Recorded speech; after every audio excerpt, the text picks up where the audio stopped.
Kantaki's life story truly begins nearly 800 years ago. While there are many facets to this story, angles that you have to see to believe, we should probably simply pick a starting point. Hidden deep within a mountainous region of Japan, in a village hidden away from the world, and a stately manor filled with the voices of many people lies hidden within the wood and stone of this mountain. Inside of this stately manor, a man sits in a room, calmly sat upon the floor on a padded cushion, the smell of incense burning as he sits in quiet meditation, in wait for an expected guest. As there is a knock upon the door of the room. "You may enter," the man utters, without even opening his eyes, as the sliding door begins to open, and a young boy enters the room with great respect and reverence, closing the door behind him, stepping before the man sitting on the ground, kneeling to one knee, bowing to show his respect. "Hello, Kantaki. You have arrived on time as usual," the man said, as the boy began to take a seat in front of him. "Yes, Lord Roma. I do as you will. Your training has been going exceptionally well, Kantaki.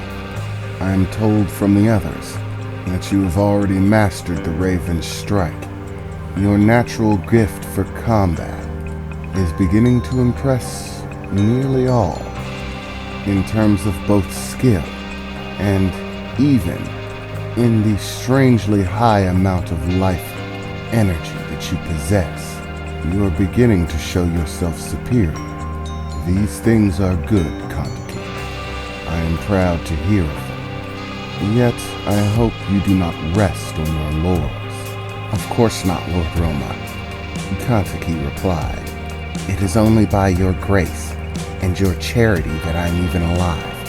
I owe everything that I have to you and the Moon Clan, and so I strive to make all that you have given to me worthwhile." "It pleases me to hear this, Kantaki," the man replied. "The trainers believe that it is time to begin stepping up your training and start teaching you more advanced ninjutsu arts. In terms of your skill, I believe you are ready. However, skill is not the only matter that we need to take into account in this battle. I assure you I can do this. I am ready, Lord Roma," Kantaki replied, bowing his head low. "Perhaps, but then again, perhaps not," Lord Roma replied. "Tell me, Kantaki, do you still see her?" Lord Roma asked, as Kantaki raised his head, his eyes glancing to the corner of the room. There he saw it clearly, as he always did, a shadowy black figure, feminine in form, a wash of color and shadow, its form simply drifting, as if hair and dress were shifting in a breeze as it stood there, staring down at him, always present. "Yes, Lord Roma, she is still there.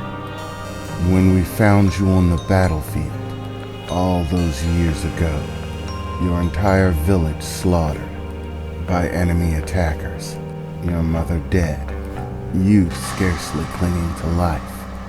We brought you here, sought to save you from death, but the ghosts of the past are not yet resolved. The spirit of your mother still haunts you. She clings to you, even in death. Does she still speak to you in your dreams, Kantaki?" Roma replied, looking down at Kantaki before him. "Yes, still every night she comes to me. She speaks to me in my dreams. And what of the messages that she gives you? Have they at all changed? Lord Roma replied. No, Lord Roma. They are all the same. She tells me that she loves me, that I am hers, and always will be, and continues to warn me, to tell me that she has hidden me away from my grandfather, but that soon it will begin, that I must find the others, or that they will find me, and that if I choose not to kill, I will only be killed myself. But regardless of how it ends, whether I live or die, we will be together in the end. This is a very concerning thing, Kontiki, haunted by the ghosts of the past, premonitions of a blood-soaked future, a dark shadow that looms over your life. It will not do. One cannot hope to move into the future until they settle their past. We have summoned a monk, a very powerful spiritualist. He is being brought here as we speak. Hopefully, once he is here, he can help rid you of the ghosts of your past, so that you can move towards the future. Once this process is completed, and you have been freed of the ghosts of your past, we will begin training you in more advanced ninjutsu arts. But for now, continue your training as usual, and await the arrival of the monk. Yes, Lord Roma, Kontiki replied, as he stood to his feet, taking one more bow before turning around and exiting the room, closing the door behind him and taking a long breath, finally beginning to make his way away from the room, a bit disappointed as he looked over his shoulder to see that dark specter passing through the wall behind him, as always following closely, trailing him everywhere he goes. At this point, ignoring her had become second nature to him. Simply act as if she isn't there. Go about your day, he thought to himself, as always, as he began making his way through the halls, heading for the training ground. At this point, no doubt the other children had begun to gather. The morning training session would be underway shortly. Kontiki did not want to be late, or else he would most likely be scolded by the teacher. So he made quick pace there, arriving before the teacher had, as the other children were gathered, speaking amongst each other. Though Kontiki had spent his entire life here, in some ways he was still an outsider. Even his name was simply a marking of this. As he was a part of the Moon Clan, he was given the name Kontiki, or Half Moon, because truly he is not a member of the Moon Clan, only half.